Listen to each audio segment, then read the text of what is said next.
Gracia. This is the Rorschach Spain update from the 29th of January 2026. Quick summary of what's going down in Spain. Sadly, we have to kick off this episode with yet another transport accident. On Thursday, the 22nd, Spain experienced its fourth rail accident in less than a week after a commuter train collided with a crane near the port city of Cartagena in the Murcia region in the south, injuring 4 people. The train, however, didn't derail or overturn. The service later resumed after temporary disruption. This latest crash followed a series of serious rail accidents that have shaken the country that we've reported on. In response to incidents, Spain's main train drivers union called a nationwide strike over rail safety standards, highlighting growing concerns about infrastructure and operational risks. Speaking of train tragedies, on Monday the 26th, the government announced that it had approved a €20 million compensation package for victims and families affected by the high-speed train crash near Adamuz, Andalusia in the south, aims to deliver rapid financial support while avoiding lengthy legal processes that often delay compensation. Families of those who died will receive over €200,000 per victim, combining direct state aid, advances on compulsory passenger insurance, and additional insurance payouts, with direct aid being tax-free. Injured passengers will receive between €2,400 and €84,000, depending on the severity of the injury and long-term impact. Government said the payments do not prevent further legal action.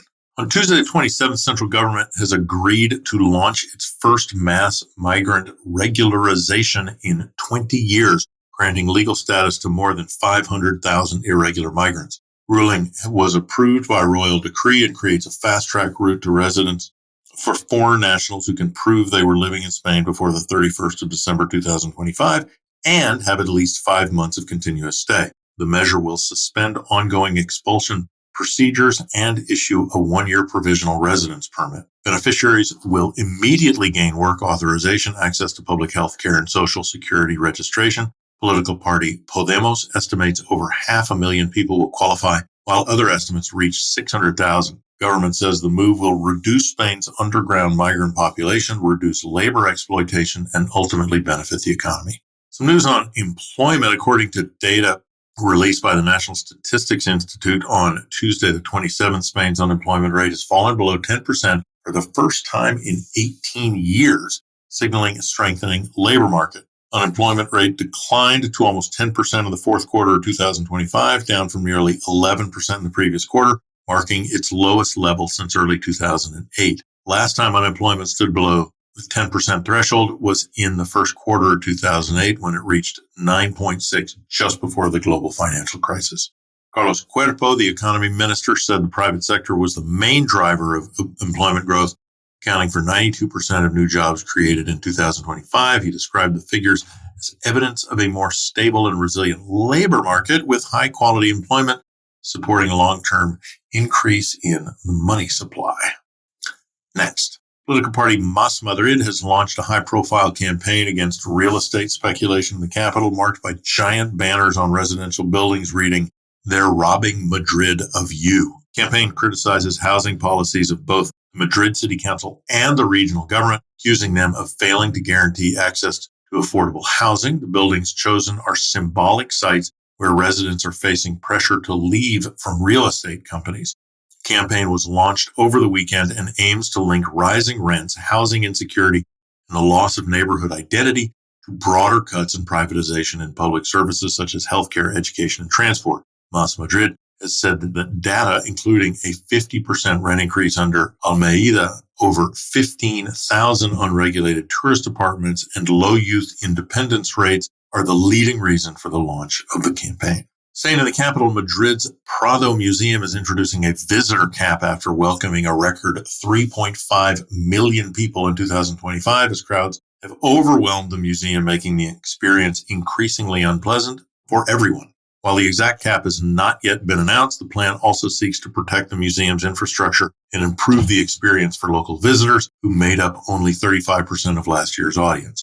Measures will include optimizing entrances and reducing the size of guided groups. The approach follows a trend among other major tourist sites, such as the Acropolis in Greece and Pompeii in Italy, which have implemented visitor restrictions to balance preservation with accessibility. In sports, on Wednesday the 28th, Rafael Lozan, the president of the Spanish Football Federation, has declared that the country will host the final of the 2030 FIFA World Cup, which is being co-hosted by Spain, Portugal, and Morocco. Speaking at an event in Madrid, Lozan and Spain's long track record of organizing major sporting events makes the country the natural venue for the tournament's showpiece match, though he did not specify a stadium. Lozan acknowledged Morocco's investment in new stadiums, but raised concerns about organizational problems and fan disruptions during the recent Africa Cup of Nations final. A fresh look at higher education. Letada Dragia from Euroweek released an article about how alternative education in Spain is gaining momentum, particularly among immigrant families seeking alternatives to traditional exam-focused schooling. This trend has accelerated post-pandemic as parents increasingly question whether conventional education adequately prepares children for the future. Education centers like Pathway School in San Enrique de Guardiado near Cádiz and Andalucía in the south aim to address the lack of alternative options for students aged between 14 and 18. School prioritizes project-based, student-led learning alongside core academic subjects, with teachers acting as mentors in assessment based on continuous feedback rather than grades. Link in the show notes if you want to know more. Entertainment news. Galician French director Oliver Laxe's movie Ciudad has earned 2 nominations at the 98 Academy Awards for Best International Feature Film and Best Sound. Spanish drama, which explores a father's search for his daughter within rave culture across Morocco, has been celebrated for its adventurous storytelling and homage to 1970s cinema. Laxe and his team watched the announcement in Madrid with sound designers Laia Casanovas, Amanda Villavieja, and Yasmina Padares, making history as the first all-female team nominated in that category. Since premiering in Cannes, where it won the jury prize, Ciudad has been commercially successful in Spain, drawing thousands of viewers and generating over €3 million in box office revenue. The film also swept 5 awards at the European Film Awards, including editing, sound, and cinematography. With January almost over, let's take a look at some travel benefits across the country that will continue throughout the year. Spain will maintain its wide-ranging public transport discounts through 2026 after Congress approved an extension of reduced fares on Tuesday the 27th. Measures apply to state, regional, and local transport and include the introduction of a new nationwide travel pass. This monthly pass costs €60 and allows unlimited travel on state-run buses, Cercanías commuter trains, and medium-distance rail services. It'll have a reduced €30 rate for people under 26. And finally, incredible story of a determined little feline. Cat went missing in Spain. It stunned its owners by returning home to France after apparently traveling 155 miles, which is about 250 kilometers, all by himself. Filou, owned by Patrick and Evelyn Side of Olonzac, escaped from their camper during a fuel stop at a gas station in Macanet de la Selva in Catalonia in August 2025. The couple did not realize he was gone until the following morning. Despite returning to the area several times and searching for weeks, they did not find the cat. However, mid-January of this year, a resident from a nearby town less than a mile or 1.6 kilometers from the Sidan's home contacted them after caring for a thin, coughing cat she had been feeding since December after seeing a notice of a missing cat. Veterinarian's scan of the animal's microchip confirmed it was Filou. How he navigated such a distance remains a mystery. And that's it for this week.